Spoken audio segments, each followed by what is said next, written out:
อย่างพระติรัตนเกี่ยวเจ้าตั้ง3 ประการ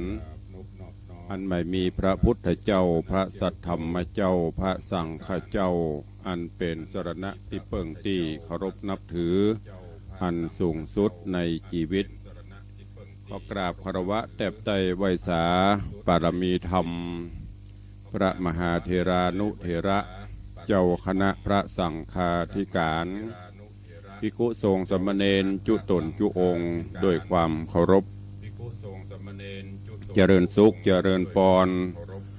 ปออกไม่ออกศรัทธานาบุญตินจองห้องวัดจุหนุ่มเท่าใจยิงก็ขอน้อมต้อนรับทุกท่านเข้าสู่รายการมรดกธรรมกับเมือง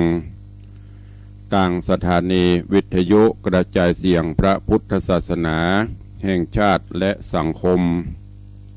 คลื่นเพื่อการศึกษาพระพุทธศาสนาและวัฒนธรรมส่งสัญญาณกระจายเสียงจากสถานีวิทยุวัดฝ่ายหินตำบลสุเทพอำเภอเมืองจังหวัดเชียงใหม่สถานีวิทยุวัดหนองกายตำบลสันปะยางอำเภอแม่แตงจังหวัดเชียงใหม่สถานีวิทยุ CM77 วิทยุอินเทอร์เน็ตล้านนาสถานีวิทยุพระพุทธศาสนาจังหวัดเชียงรายสถานีวิทยุคลื่นพระพุทธศาสนาและจริยธรรม FM 96 เมกะเฮิรตซ์วัดพระธาตุเจ้าดอยสุเทพและในโอกาสวันนี้เป็นวันพุธได้รับเมตตาจากต่างคลื่นวิทยุสีขาวเพื่อเจ้าประชาในเมตตาปรมีธรรมของท่านเจ้าจันทร์พระครูอภิวัฒนวิกรมผู้อำนวยการสถานีในคลื่นเครือข่ายของวิทยุสีขาวและท่านผู้อำนวยการสถานีต่างๆในเครือข่ายอันประกอบไปด้วยสถานีวิทยุบ้านทุ่งเรดิโออำเภอสันป่าตองจังหวัดเชียงใหม่สถานีวิทยุวัดห้วยตองสักอำเภอจอมตองจังหวัดเชียงใหม่สถานีวิทยุเวียงป่าเป้าเรดิโออำเภอเวียงป่าเป้าจังหวัดเชียงรายสถานีวิทยุของคณะสงฆ์อำเภอฝางจังหวัดเชียงใหม่สถานีวิทยุมนต์เสียงธรรมวัดบุพารามอำเภอแม่แจ่มจังหวัดเชียงใหม่สถานีวิทยุชุมชนคนเมืองลี้อำเภอลี้จังหวัดลำพูนสถานีวิทยุเสียงธรรมจากวัดจันทร์อำเภอกัลยาณิวัฒนาจังหวัดเชียงใหม่สถานีวิทยุสีคำเรดิโออำเภอเวียงสาจังหวัดน่านสถานีวิทยุเสียงใสเรดิโออำเภอต้าวังผาจังหวัดน่านสถานีวิทยุชุมชนคนเหนือเขื่อนอำเภอฮอดจังหวัดเชียงใหม่สถานีวิทยุน่านฟ้าเรดิโอ FM 101.75 ตำบลประแดดอำเภอเมืองจังหวัดเชียงใหม่สถานีวิทยุวิทยาลัยสงฆ์นครลำปางมหาวิทยาลัยสงฆ์ลำปางวัดบุญยวาสวิหารสถานีวิทยุแดนดินถิ่นล้านนาอำเภอสันป่าตองจังหวัดเชียงใหม่และสถานีวิทยุล้านนาเรดิโออำเภอโสปราบจังหวัดลำปางพร้อมกันนี้ก็ยังมีแถมหลายสถานีที่ต่างผู้อำนวยการสถานีได้ลิงก์สัญญาณเสียงธรรมะสู่ญาติโยมในเวลานี้รายการนี้ดำเนินโดยกล่าวกับผมอาตมภาพพระครูวิสิทธิ์ศิลาพรเจ้าคณะตำบลป่าแดดเจ้าอาวาสวัดวังสิงห์คำตำบลป่าแดดอำเภอเมืองจังหวัดเชียงใหม่หรือญาติโยมศรัทธาเรียกขานห้องกันว่าตุลุงในวังก็จะได้นำเสียงธรรมะแบบปืนบ้านล้านนารักษาฮีดหอยมรดกธรรมกำเมืองมาเทศนาให้ทุกท่านได้สดับรับฟังกันพร้อมกันนี้กราบถวายการต้อนรับครูบาอาจารย์ท่านเจ้าพระเจ้าพระสงฆ์องค์สมณเณรและเจริญปอนญาติโยมเด้อที่ได้ติดตามรับฟังรับชมทางภาพและเสียงต่างสถานีไลฟ์สดของสถานีมรดกธรรมวัดวังสิงห์คำต่าง Facebook ของวัดฝ่ายหินต่าง Facebook ของ104ธรรมะคลายเครียดและต่าง Facebook ของญาติโยม FC แฟนรายการที่ได้กดแชร์ไปต่าง Facebook ในกลุ่มเพื่อนๆเพื่อที่จะได้ฟังน้ำฟังธรรมฟังสาระดีๆกันอย่างทั่วถึงปากันวันนี้อากาศยามเจ้าเกาะสดชื่นแจ่มใสเย็นสบายวันนี้จะเย็นลงมาหน่อยและยิ่งตามเชิงเขาตามป่าเขาลำเนาไพนี่ก็มันต้องว่ากันเนาะคงจะหนาวเหน็บหน่อยวันนี้ก็ขอให้ทุกท่านดูแลสุขภาพร่างกายเนอะโดยความเป็นห่วงจากตุลุงในวังตะกี้ได้ฟังข่าวสารจากทางอาจารย์พระครูอภิวัฒนวิกรมจบลงไปเกี่ยวกับกิจกรรมของคณะสงฆ์ของญาติโยมศรัทธาเฮาที่ได้ร่วมกันสรรสร้างได้ร่วมกันฝากฝังงานพระพุทธศาสนาในการที่ได้ร่วมกันจัดสร้างถาวรวัตถุขึ้นที่ม่อนพระศรีสองเมืองหรือวัดตีดอยนางแก้วที่เรารู้จักกันก็ได้มีการประพฤติวัดปฏิบัติธรรมเข้ากรรมแล้วก็ร่วมกันจัดสร้างพระธาตุเจ้าเจดีย์สี่สองเมืองเป็นถาวรวัตถุเป็นเครื่องยึดเหนี่ยวจิตใจให้กับญาติโยมงานเข้ากรรมก็เสร็จไปแต่ว่างานในด้านการก่อสร้างห้างแปลงยังบ่แล้วตัวจะต้องก่อสร้างห้างแปลงไปแถมนักอยู่ดังที่ท่านอาจารย์พระครูอภิวัฒนวิกรมและทุกรายการในคลื่นสีขาวเฮาในคลื่นปกติของเฮาก็ได้นำเรียนเจริญปอนแจ้งให้สาธุชนญาติโยมทั้งหลายยังจะมีกิจกรรมอย่างแหลมได้หลายอย่างอยู่เนอะกิจกรรมจะมีไปเรื่อยๆจนกว่างานจะเสร็จสิ้นครบสมบูรณ์100%ได้ร่วมกันไปแถมหลายงานอยู่ดังนั้นตุลุงในฐานะส่วนหนึ่งก็ขอเจริญปอนเจิญและแจ้งทุกท่านได้ร่วมกิจกรรมในคราวครั้งนี้โดยทั่วกันเนอะวันนี้กิจกรรมกิจการงานก็ยังมีหลายที่หลายแห่งกำเดียวตารายการจะได้นำเรียนแจ้งให้ทุกท่านได้รับทราบก่อนที่จะได้ฟังน้ำฟังธรรมและก็จะได้ฟังข่าวสารอุจาปาศัยกันนั้นขออนุญาตตักตายครูบาอาจารย์และญาติโยมที่ได้เข้ามาติดตามต่างหน้าจอเฟซบุ๊กไลฟ์กันก่อนเนาะเจริญปอนคุณโยมจรัญสุธาจากดอยเต้นพระผาหลวงเนอะแล้วก็เจริญปอนปอเลี้ยงธนวัฒน์สุสิงคำแม่เลี้ยงทัดพิชาสุสิงคำเข้ามาชมอยู่เจริญปอนโยมปี้จัญญาฟองซักน้อมกราบใบสาเจ้าเจริญปอนเนอะเจริญปอนโยมพี่หมอมัทนาอัมพันธ์กราบใบสาเจ้าหลวงพ่อธรรมพระครูเจริญปอนเช่นเดียวกันเด้อแล้วก็เจริญปอนคุณโยมยายเพลินเพื่อนเกษตรกราบใบสาเจ้าตุลุงสาธุเจริญปอนเจริญปอนโยมแม่ละอองแก้วชุ่มใจน้อมกราบไหว้สาเจ้าตุลุงสาธุเจริญปอนเนอะโยมแม่ทองคำที่บงคำกราบไหว้สาวันนี้อากาศเย็นเจ้ารักษาสุขภาพด้วยเนอะเจริญปอนเช่นเดียวกันเนอะรักษาสุขภาพตัวน้อมกราบถวายความเคารพท่านเจ้าหลวงพ่อธรรมพระครูโกมุตสิทธิการหลวงพ่อครูบาพิทักษ์วัดโกมุตพุทธรังสีกรุงเทพมหานครหลวงพ่อบอกวันนี้ชัดเจนดีครับกราบขอบพระคุณในเมตตาหลวงพ่อได้ติดตามตลอดเจริญปอนคุณโยมจันสายแปลงหลวงโยมลักษณะเกดี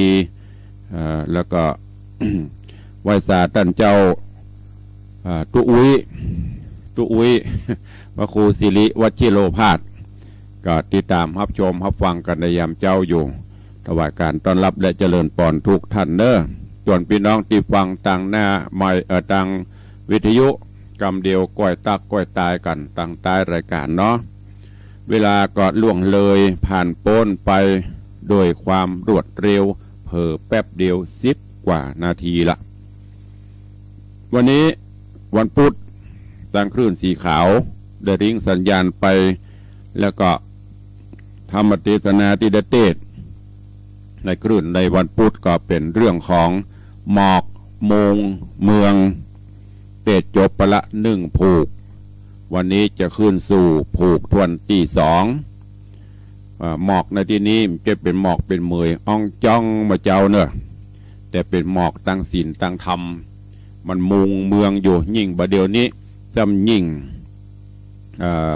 หมอกควรหมอกอะไรอย่างต่างๆที่มันบ่ได้อยู่ในศีลในธรรมสำนักเพราะนั้นเจริญปอนเจิญทุกท่านเนอะติดตามรับฟังธรรมเทศนาปืนเมืองเหนือเรื่องหมอกมงเมืองในผูกที่2ตอนที่1ณโอกาสบัดนี้ นะโมตัสสะภะคะวะโตอะระหะโตสัมมาสัมพุทธัสสะ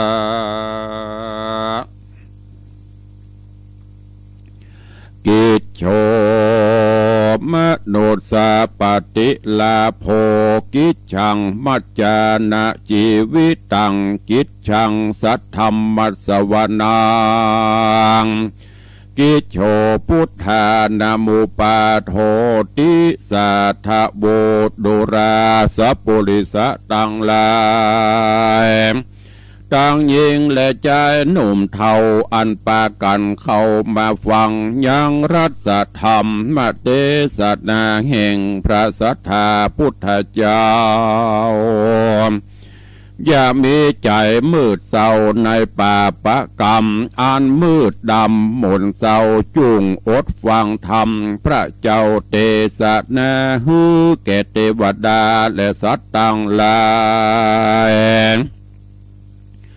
ดังจักบันละใหญ่บ่ฮือขาดเปื่อมนุษย์ชาติได้สุ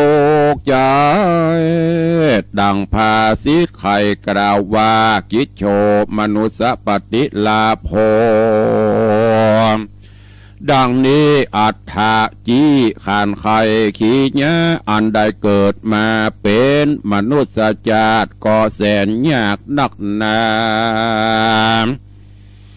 แม่นอัตตาตัวเฮาบ่มีวาสนาก็บ่ได้มาเกิดเอากำเนิดเป็นคนจากทุกเววนหลายชาติดังนั้นอย่าประมาทลาสาก้อยหักษากายโตโหนแห่งข้าบคนมนุษย์ชาติอย่าประมาทลืมตัวอย่าได้เมามัวต่างบาปอันกระยาบเสสา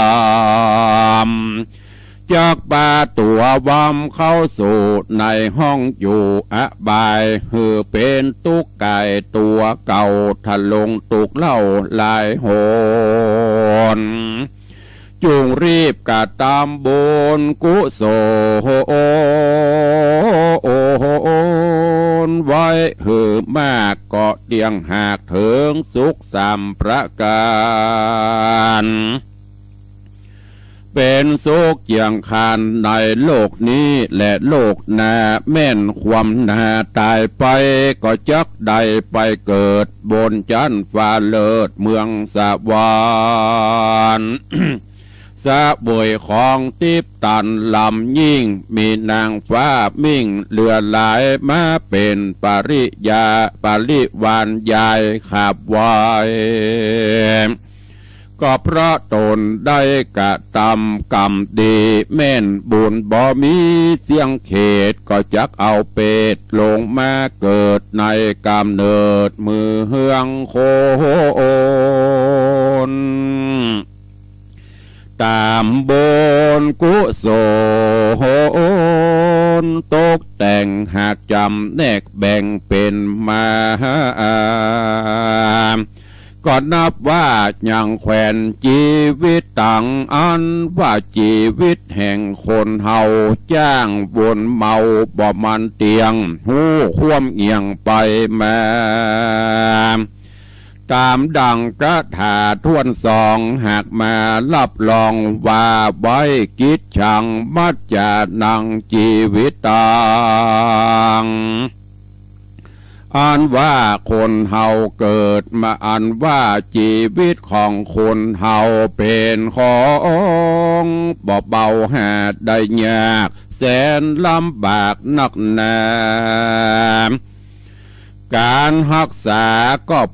เป็นทุกข์บ่มีหวังสุขสักกราเป็นทุกข์มาเมื่อยามเกิดทุกข์ล้ำเลิศเมื่อเท่าเจ็บตายทุกข์ทั้งหลายตุกตั้งหลายมีมากตุกเมื่อดานอาคารปากเจียนจา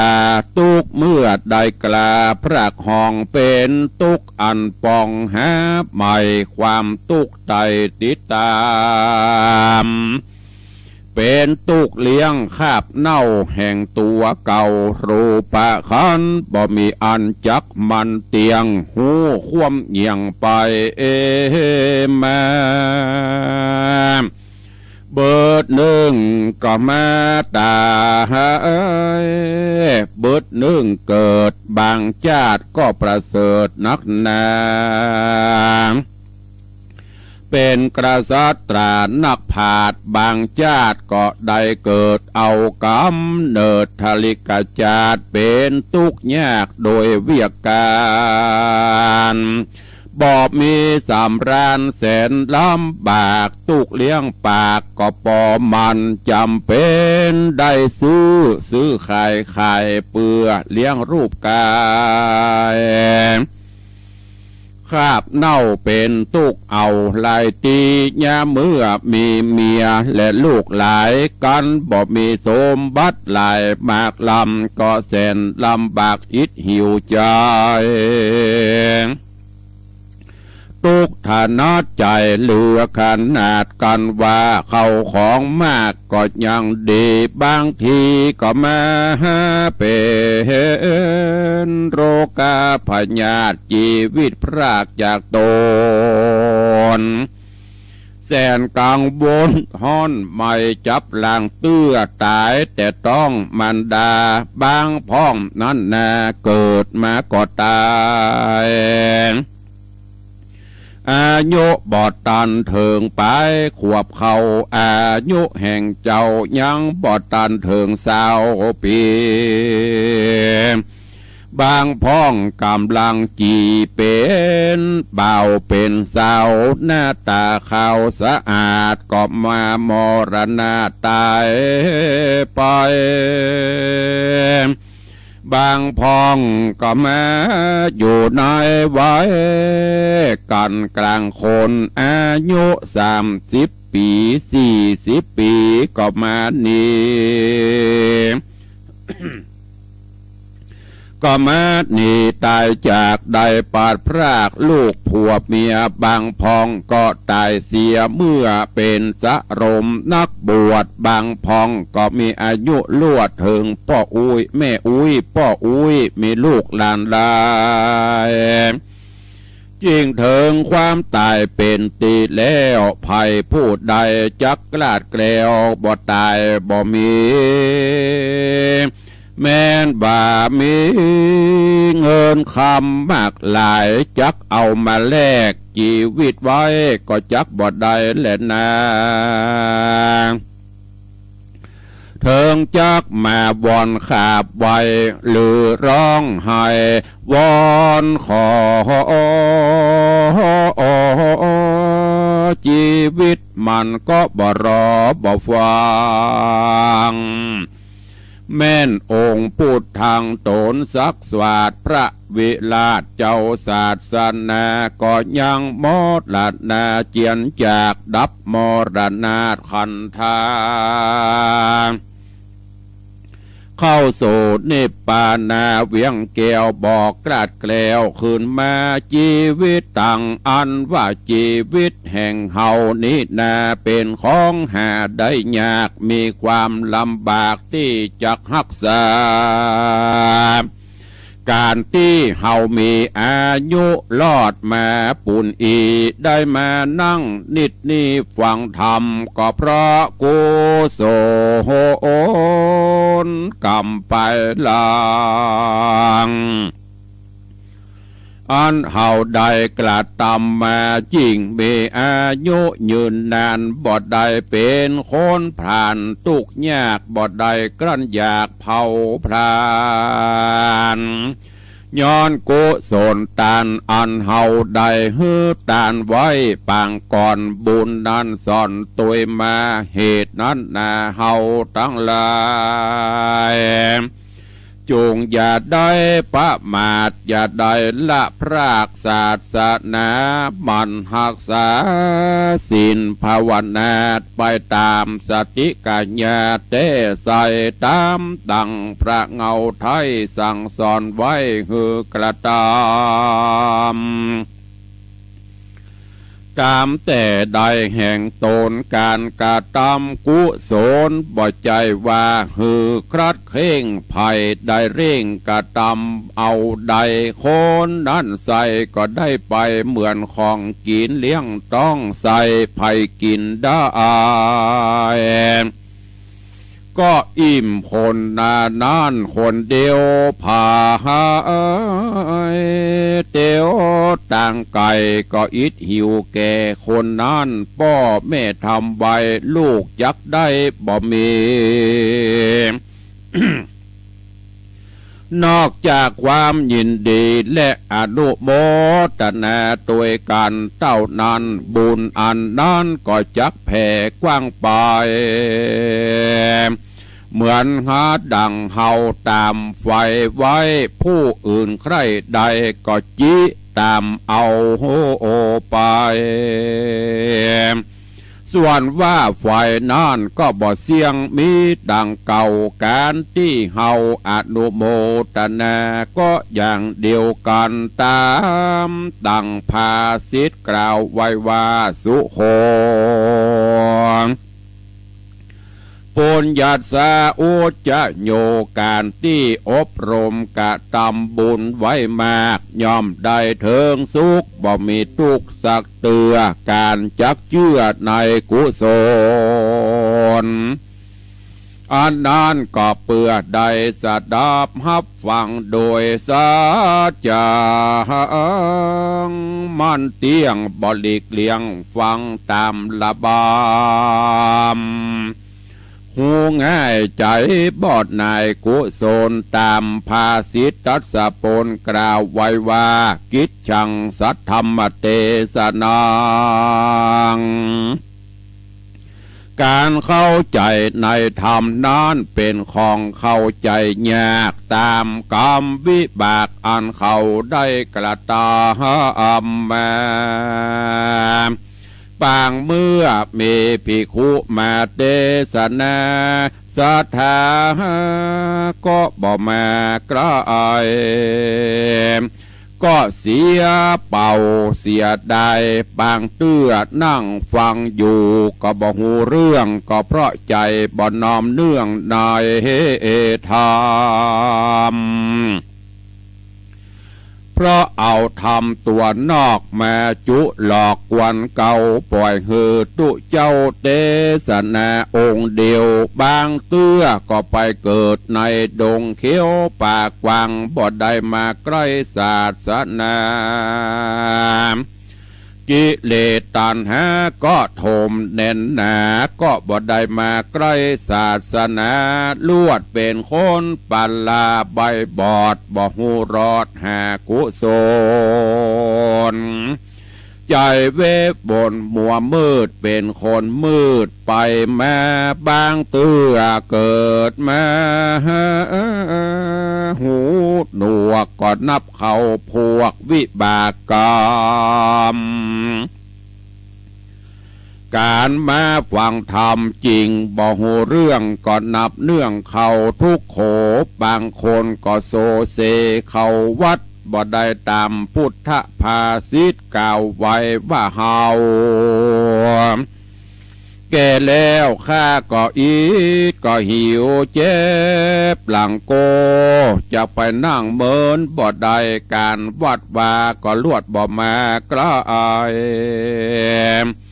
มากินแต่เมลัยน้ำเหล่ากันเข้าตายไป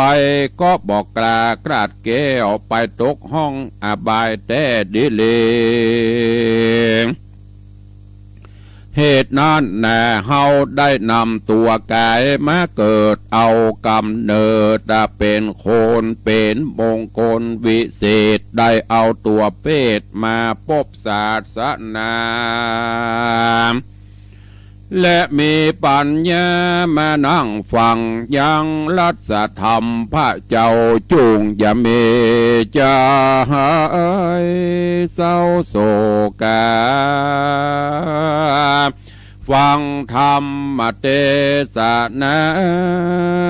แล้วก้อยแปลงใจผ่องแผ้วปฏิบัติตามปาอยโดยจิตใจงามลำยิ่งเป็นศรัทธามิ่งยินดีฮือมีกาญะวิธีสะอาดหูกองนักผาดปันดิตา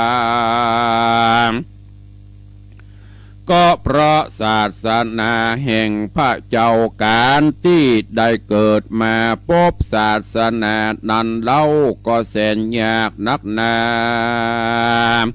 การว่าบ่มีวาสนาน้ำมาเกิดเอากำเนิดเป็นคนแม่นองค์พุทธาต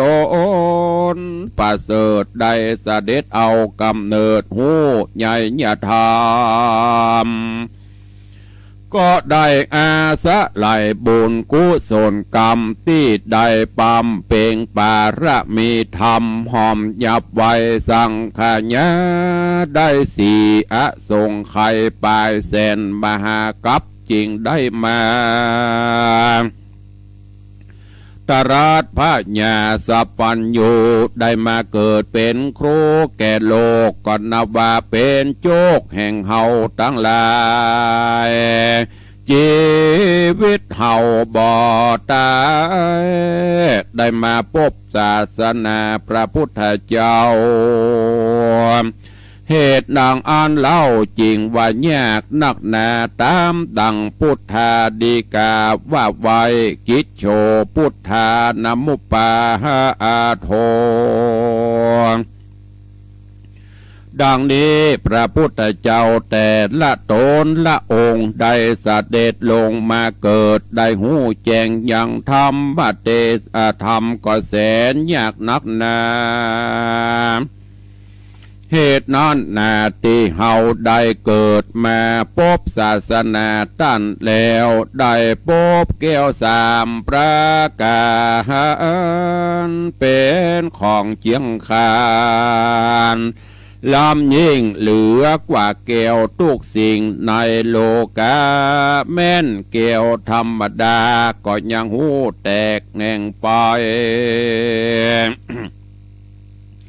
แม่นจักเอาไปตัวก็บอดได้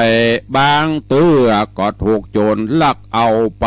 ก็ลวดสูญหายหาความสบายบอดได้แลนะแม่นว่าฮือเอาแก้วตั้งสาเฮานี้ไปก็จักประเสริฐมากหลวงลายนั่นแหละนาเนติตังขีญะสังวันนาวิเศษจาห้องเหตุธรรมเทศนาหมอกมุงเมืองผูกทวนสองตอนที่หนึ่งก็บังโกมสมเด็จสเด็จวันนี้ก็ได้ฟังธรรมเทศนาจบไปแหมต่อหนึ่งในเรื่องของหมอกมุงเมือง ซึ่งได้น้อมนำมาเทศนาคือสาธุชนญาติโยมทั้งหลายได้รับฟังต้นธรรมต้นเรื่องเปิ้นได้เกริ่นนำเป็นภาษิตกิจโฉมนุสสะปฏิลาโภกิจฉังมัจจานะชีวิตังกิจฉังสัทธรรมเตสนังกิจโฉพุทธานามุปปาโทนี่เวลาเป็นนั่งอุปชาเปิ้นก็จะสอนการที่เฮาจะได้เกิดมาเป็นมนุษย์ยากแสนยากเพราะญาติโยมทั้งหลายลองพอสรรพสัตว์ในโลกนี้มีกี่ชนิดบางคนถ้าบุญบรรนักบุญบหลายบ่ได้มาเกิดเนอะต้องกลายสภาพไปตามกรรมที่ได้สร้างไว้ไปเป็นเดรัจฉานไปเป็นนั่นเป็นนี่กว่าที่จะได้เกิดมานี่ยากแสนยากเดี๋ยวเกิดมาก็บะครบสกรรมอาการ32ประเตมสกรรมเป็นง่อยเป็นเปียเป็นนั่นเป็นนี่ไปก็มีแล้วก็เกิดมาแล้วจะรักษาชีวิตให้ยืนยาวไปก็ยากบางพ่องเกิดมายังบัดตันอย่างเตือตาย3 วัน7 วันหรือบางเตือพดออกต้องแม่มาก็ตายอันจะอยู่ยืนยาวไป80-90 ปีถึง100 ปีนะซ้ำยากยิ่งบเดียวซ้ำยิ่งโรคภัยไข้เจ็บก็นักเหรอจะประคับประคองชีวิตของเฮาไปผ่านอุปสรรคไปเป็นวันเป็นวันอย่างที่ได้บอกไปครูบาอาจารย์ได้แนะนำตื่นเจ้ามาหายใจโซ่มีลมหายใจอยู่โอ้ดีใจประคับประคองโป้นไปเป็นวันเป็นวันมันจะประคองไปได้เมินบ่เมินนั่นก็แล้วแต่บาปบุญกรรมของเฮาที่ได้สร้างได้สมไว้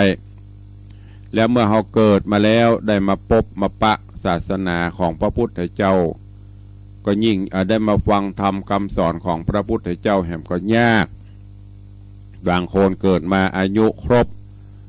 อาการครบแต่ไปเกิดในประเทศชาติที่เปิ่นนับถือพระพุทธศาสนาก็บ่ได้ฟังธรรมของพระพุทธเจ้า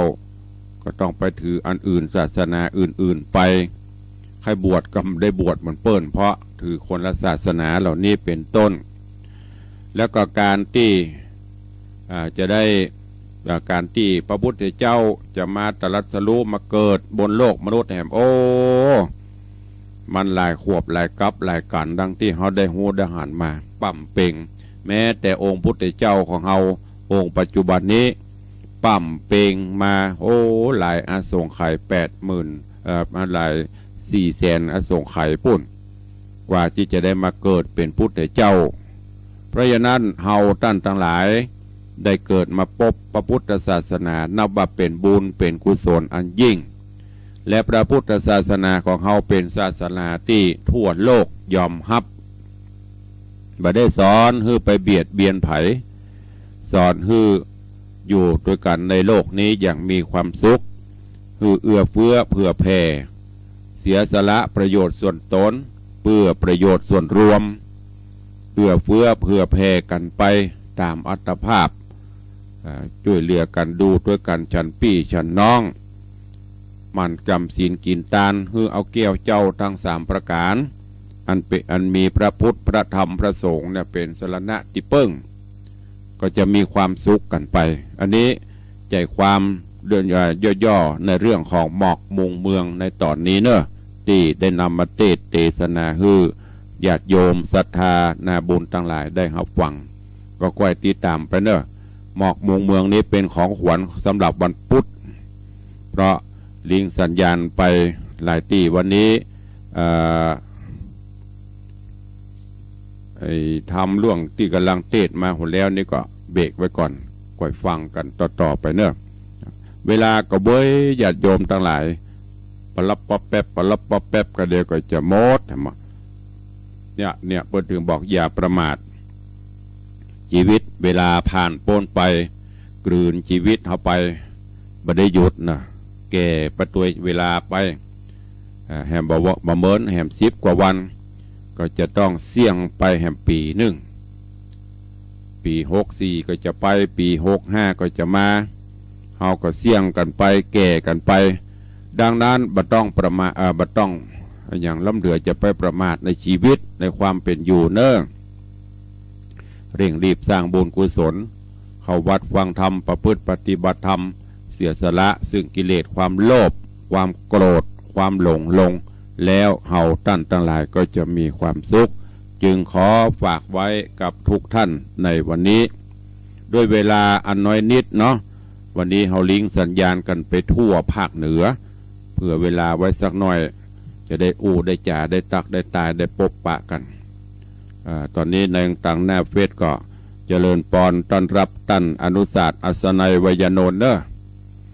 กำลังเข้ามาชมขอเจริญปอนเนอะตันเนอะขอให้เจริญในหน้าที่การงานอยู่ดีมีสุขด้วยคุณโยมอัญชลีคำกิติขอบคุณนะโยมปีเนอะโอนปัจจัยเข้ามาได้รับไว้เรียบร้อยแล้วคุณโยมสุรัตน์เสาคำหรือโยมตูกราบใบสาครับเจริญปอนเนอะโยมดารณียิ่งยงกราบไหว้สาเจ้าเจริญปอนเนอคุณโยมเนอแล้วก็มีปินันจรันปิยะจันแห่งโดยซิวกำลังติดตามชมนี้ต่างเฟซไลท์ต่างหน้าจอหน้าเฟซขอบคุณตัวเองวันนี้เนอะญาติโยมทั้งหลายพี่น้องสันทรายเจดีย์แม่ครัวเนอะก็ขอเชิญชวนทุกท่านร่วมงานทำบุญถวายทานกุฏิสงฆ์โฮงหลวงและก็ทำบุญครบรอบอายุวัฒนมงคล55 ปี35ภาษาของท่านเจ้าหลวงพ่อธรรมพระครูสถิตเจติยรักษ์ท่านเจ้าอาวาสวัดเจดีย์แม่ครัวเจ้าคณะตำบลแม่แฝกเนอะที่วัดเจดีย์แม่ครัวเบิ้ลมะงายตุลุงก็จะขึ้นไปร่วมมุทิตาสักการะเปิ้นโดยพร้อมกันภัยจะไปห่วมโมทนาบุญตัวมีอันใดจะฝากมาตั้งในวังเพื่อจะล่องมากับป้ากันที่เจดีย์แม่ครัวเนอะวันนี้ประมาณ9 โมงไปถึงฉันเพลเสียก็กลับวังแล้วก็ที่วัดหนองปากครั่งก็จะมีงานบำเพ็ญกุศลพระราชทานเพลิงศพเริ่มตั้งแต่ตะวาเพิ่นเอาศพลงแล้วก็จะพระราชทานเพลิงในวันที่18เนอะเชิญชวนทุกท่านตัวไปร่วมบุญกุศลด้วยกันข่าวสารแล้วก็วันที่9 มกราคมก็อย่าลืมมีนัดพบปะงานใหญ่หลวงของหมู่เฮาทุกคลื่นทั้งคลื่นสีขาวสีดำปะกันเนอที่สถานีแม่ข่ายวัดฝายหินงานทำบุญสถานีทำบุญถวายทานพระป่าบำรุงสถานีเนอะ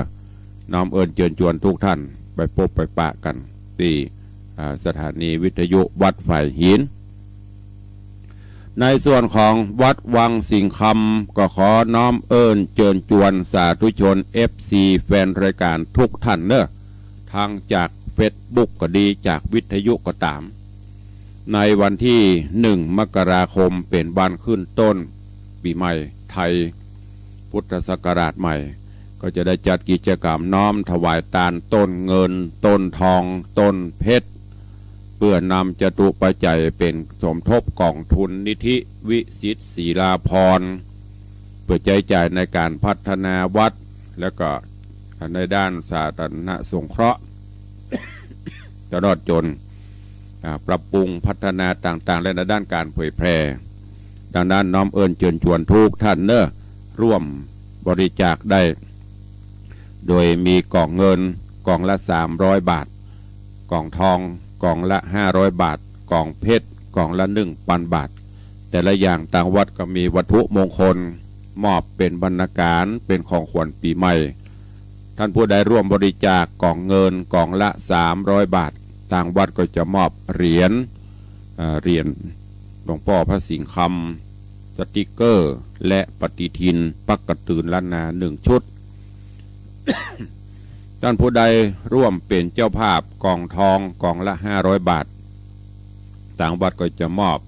พระกริ่งหลวงพ่อพระสิงห์คำสติกเกอร์และก็ปฏิทิน1 ชุดญาติโยมท่านใดร่วมเป็นเจ้าภาพถวายทานต้นเพชรต้นละ999 บาทต้นละปันนี่เด้อทางวัดก็มอบปฏิทินสติกเกอร์และหลวงพ่อพระสิงห์คำองค์ลอย1 องค์ไปไว้สาเป็นเครื่องปีใหม่ก็น้อมเอิญชวนทุกท่านเนอะ แต่ว่ามีผู้บริจาคเพิ่มเติมมาก็มีโยมแม่จันเปงปิงพยอมบ้านวังสิงคำร่วมถวายพระป่าถวายตาลต้นเพชร1 ต้น 1,000 บาทขอบคุณอนุโมทนาบุญตัววันนี้พี่น้องตั้งคลื่นสีขาวก็ดีสิคลื่นได้ก็ตามที่ฟังเนอะมีจิตเจตนาศรัทธาใครร่วมก็แจ้งเข้ามาได้ตอนนี้ไปเวลาน้อยนิดก็จะได้ตักได้ต่อได้ตายญาติโยมศรัทธาตั้งหน้าใหม่ข่าวสารที่ฝากมาก็จะทยอยประชาสัมพันธ์ไปเนอะโดยเวลาของมันน้อยหรือเวลาแถมหน่อยก็จะได้ตักตายพี่น้องต่างบ้านต่างจองเพื่อจะมีผู้ร่วมบุญกุศลเข้ามาแต่ว่านี่มีของไผ่เพิ่มเติมมาพ่องมันเนอะเดี๋ยวขออนุญาตดูกำเนอะ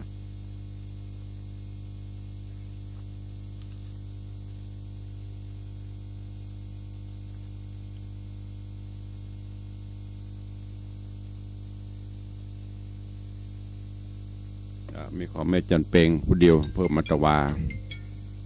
สายแรกวันนี้จากที่ไหนเจริญปอน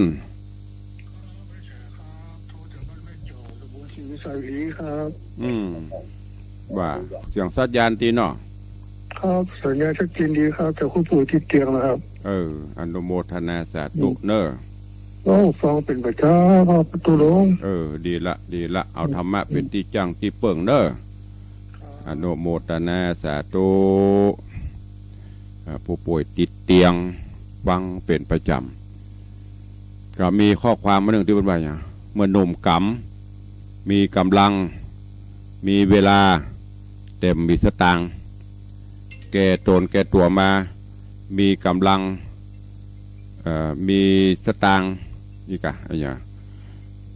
เดี๋ยวจะโค่นมาคือพอมันมีเป็นกฎบทของเพิ่นเอาเจริญปอน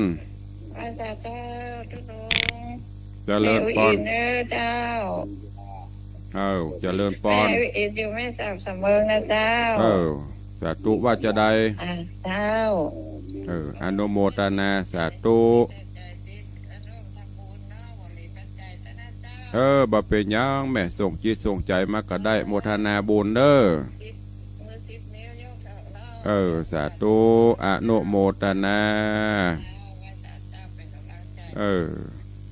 สาธุอนุโมทนายกมือ10 นิ้วอนุโมทนาบุญก็เป็นบุญกุศลเด้อสายต่อไป0817836540ไปฟังอยู่ที่ไหนตั้งใดเข้ามาเด้อเดี๋ยวเวลาแถมน้อยเดียวก็จะโมดจะเสี่ยงแถมละเวลามันเดินไปมันไปยุดบรอไผใครฟังที่ไหนตั้งใดก็โทรเข้ามาเจริญปอนพระจ่าครับผมปอครับเจริญปอนหลวงวินอันที่เล็กเลยสาธุเนออนุโมทนาก็หลวงวินสันขี้เล็กยังปะเป้าสาธุอนุโมทนาติดตามรับฟังเป็นกำลังใจเจ้านี้กำลังมี3 สายใครจะจะจะแจ้งข่าวอันใดสนทนาธรรมก่อนจบรายการเนอะมาได้ฟังกันประมาณ7-8 วันตั้งแต่วันที่8กำลังมาเริ่มออกอากาศตะวาหายไป1 อาทิตย์เต็มเจริญปอนเจริญปอนพระเจ้าเจ้าเจริญปอนนี่บ้านปงหนองนะเจ้ายังผักเป้าเจ้าปงหนองหนาวเนาะหนาวเจ้านอนอยู่กับบลูกเด้อกะลูกแล้วเจ้าเดี๋ยวว่านอนคุ้มกับลุมตัวเจ้าเป็นหวาวูงมจำดิดีละตอนนี้ก็มอกเย็นเนอะสาธุอนุโมทนาสาธุเจริญปอนสายสายเจ้าโตมาจากบ้านบกกับมดหันละมาขึ้นหน้าจอนี่ละเอาว่าจะได้ฟังอยู่เนอะเจ้ามาได้ฟังจัก10,000นะมาได้ยินน่ะการทำมันน้อยเลยมาได้ฟัง เขาอยู่เป็นอันนะ เปิ้นจัดรายการเปิ้นเข้ากรรม นี่อันที่ออกที่อย่างเขาสถานีอย่างกันน่ะ โอ้โหแบบเป็นหยังแบบเป็นหยังสถานีจะมันเตอะฟังไป เจ้า อนุโมทนาเนอสาธุเปิ้นลิงก์ไปหลายสถานีอ้าวเจริญปอนแม่จันฟอง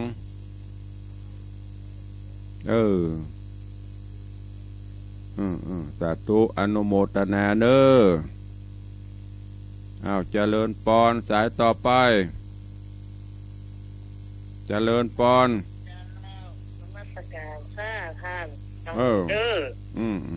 ขาเป็นกำลังใจให้รักษาสุขภาพเรื่องบุญปะกันเนาะ สาธุอนุโมทนาเจริญปอนอ้าวสายต่อไป0817836540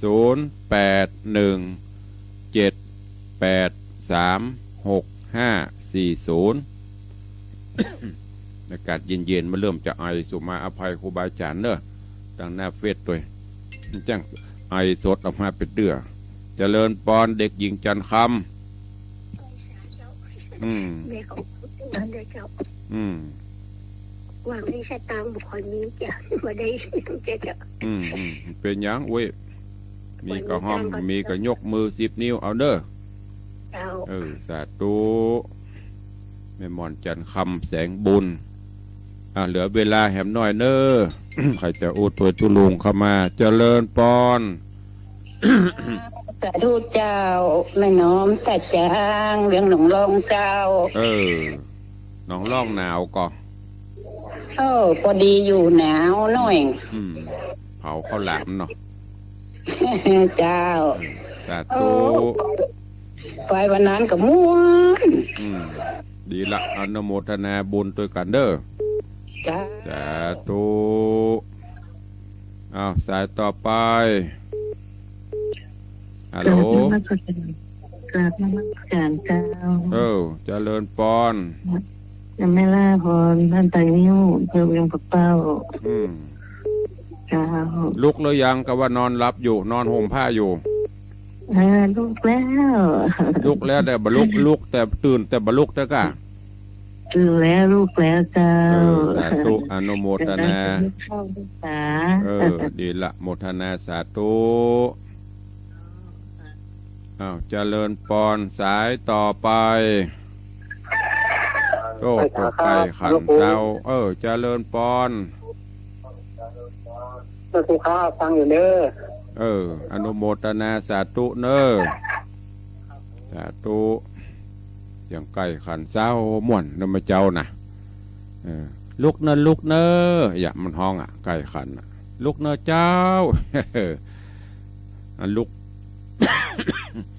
ลุกก็นอนกุ้มกับลุมนะถ้าหลายโคนอยู่นะกุ้มกับลุมอู้ตัวนี่นะ นอนอยู่ที่นอนอยู่บนลุกแต่ตัวลุกหนาวสายต่อไปเด้อ0817836540ทำวันนี้ลิงไปประมาณ10 กว่าสถานีเกือบจะ20ไปจะอู้ตัวลุงตอนใดพ้องหนาวก็ลุกได้ละเด้อยิ่งนอนมันก็ยิ่งมันตึงแบบม่วนอันนี้วันนี้ตื่นนอน3:00กับแฮม45 นาทีพอนาฬิกาตะกี้นะ3:45 นาทีลวด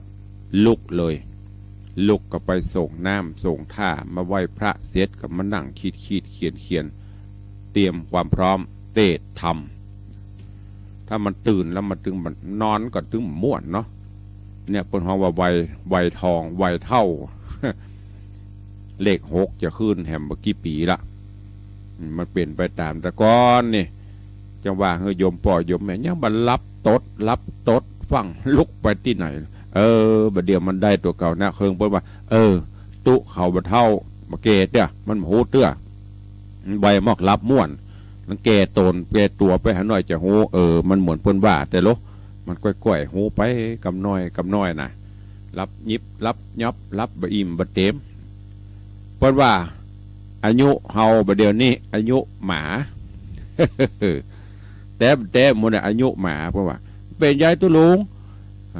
เพราะว่าอายุหมานี่คนเขาไปขออายุที่ตุลุงเคยเล่าให้ฟังอายุอายุเกิดมาถึงอันนี้ถึง30นี่อันนี้อายุคนถ้าอายุ30ถึง30ถึง50อีกอันนั้นจะเป็นอายุควายมันมีหรออายุคนอายุควายอายุหมาอายุหมานี่มาขอต่อของเปิ้ลระวังเนี่ย50ถึง60หรือ40ถึง60นี่หมามันนอนเนี่ยเมื่อคืนนี่มันเห่าอยู่ฮะน่ะเมื่อวานนี้นอนกระด้องกระเด้ง ของเฮารุ่นนี้กับเมื่อกี้เขาไงนะหาวาบให้รับเนี่ยเพราะอายุหมาถ้าอายุ70-80เข้าไปอายุลิงอายุลิงอยู่ที่ไหนใครหัวมันให้น้ำตาหวานน้ำตายิ้มหน้าก็เท่าหิวไปนะ อันนี้เดี๋ยวตะวันจะมาเล่าลืมมาฟังกำอ้าวดักไปละใครจะอุดตัวตุลุงเข้ามาเนอะวันนี้มันได้ต้นเงินได้ต้นทองได้ต้นเพชรสักต้นนี่ เป็นอย่างอู้เล่นบ่ได้เนอะเพื่อใครห่วมก็ห่วมปฏิทินก็มาแล้วพร้อมเรียบร้อยแต่บ่ได้เอาส่งไปเนอะมอบสำหรับท่านที่ร่วมบุญกุศลกับทางวัดใครจะห่วงตัวก็ห่วมมามาถึงคันดิดเนาะบ่ได้อู้มันถึงม่วนเนาะจะมาแต่หนูเนาะแม่อันเลขเย็ดจะขึ้นมาผู้คนนี้เริ่มแล้วอย่างตุลุงหว่าใหญ่ก็ใกล้แจ้งมันตื่นนิดตื่นแล้วปะจ้ะรับเมินละไปรับนักกี่ห้องงานแล้วก็รับเห็นเนอะอายุลี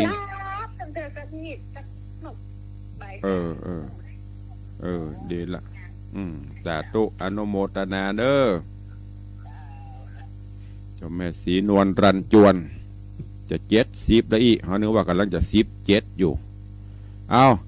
3 นาที2 นาทีสุดท้ายใครจะอู้ตัวตุลุงเข้ามาเหลือเวลา2 นาทีสุดท้ายไปลืมเนื้อเบิดปะกันเจดีแม่ครัวเจริญปอนลอยสาเจ้าท่านพระครูแม่จันเรือนใสได้ไปหันแล้วเนาะดอยนางแก้วไปวันที่อย่างขอวันที่อย่างหูลืมไปละ13เปิ้นเข้า10ถึง13ไปวันที่12กับ11 12นะลืมไปละวันที่12ไม่ไปพอพระครูยังหันพระครูไปแป๊บเดียวแป๊บไปหอมไปแล้วก็ปีกเลยไม่ได้อยู่เมินเอามีอย่างวันนี้ว่ามาเวลามีน้อยจะเปลี่ยนกันอู้มีอย่างหน่อสาธุอนุโมทนาเอาเจริญปอนสายต่อไปนมัสการเจ้าเจริญพรปฏิทินของอย่างเจ้าเขาได้ของไผ่ของวัดจอมพ่อมีกับเจ้าของจอมพ่อมีกับเจ้าจอมพ่อก็ไปเอาจอมพ่อพวกอันนี้ของวังสิงคำไปมีอย่างเพโอ้ขอโทษเจ้าแล้วอันของจอมพ่อพวกก็ไม่จอมพ่อนี่ของวัดวังสิงคำแต่ของวัดจอมพ่อบ่มีขอโทษเจ้าสาธุเนอปฏิทินจอมพ่อมันก็มีจอมพ่อพวกกันว่ามีอย่างวังสิงคำไปเนาะฟังของวังสิงคำเพิ่นบอกเอาไปอย่างของจอมพ่อถ้าอย่าพ่อดีโอ้เล่นบ่ได้เนอะเสียวเล่นของวัดไผ่วัดมันไม่เหยเปิ้นพิมพ์ของตามไม่อีกับมีของในเบียงกับมีที่ไหนกับมีแต่ของเฮากับวังสิงคำแต่ปฏิทินนั้นมันเหมือนกันนะมันจะมี2 ฉบับแต่รูปถ่ายบ่ได้ที่มันจะแปลกกันบางทีก็ได้นั่นมากับเปอันเดียวกันนั่นแหละปฏิทินฉบับธาตุคำฉบับชมรมประกาศตื่นน้อยหนา2 อันเจริญปอนไม่เสียเจ้าตุลุงเจริญปอนจากไม่ขัดแก้วไม่แจ่มเจ้าปอนเจ้าตุลุงสาธุหนาวก็ไม่แจ่มเจ้าหนาวกับเจ้าลุกหรือยังก็ว่านอนอยู่ลุกแล้วเจ้าลุกแล้วแต่บรรลุจากที่นอนน่ะห่มผ้าอยู่เนาะใช่เจ้าเดี๋ยวบรรลุแล้วแต่บรรลุที่นอนจ้ะนอนห่มผ้าอยู่อีกลุกแล้วเจ้าสาธุนะแม่เนอบุญรักษาจะเลินปอนสาธุจากแม่เจมเอาแล้วเนาะพอควรแก่เวลาหมดเวลาขอนำรายการจากทุกท่านไปก่อนอู้กันนัวใครหัวกันหม่วนยำเจ้า สดชื่น สดชื่นแจ่มใสเย็นสบายคนได้นอนอยู่ในงอนล่องงอเหมือนกุ้งแห้งเยอรมันเนอะลูกได้ละเด้อลูกเจ้ากินพักตั้งปลายลูกควายกินพักตั้งเก้าจะไปเมาหนาวเกียจค้านทำการงานอ้างหนาวอ้างฮ้อนอ้างฝนตกอ้างแดดออกบัดดันได้กินเพิ่นเด้อลูกได้แล้วทุกคนมีภาระมีหน้าที่เตรียมพร้อมที่จะต้องทำหน้าที่เหมือนกันหมดเนอะวันนี้ขอนำรายการจากไปก่อนเนาะปะกันใหม่วันต่อไปเบิ้นปะกันตั้งเหนือเนอะไปจะห่วมบุญกุศลกับทุลุงก็ไปได้ที่วัดเจดีย์แม่ครัวอยู่ดีมีสุขเหมือนกันจุตนจุองค์จุผู้จุขนเนอะจัตตาโล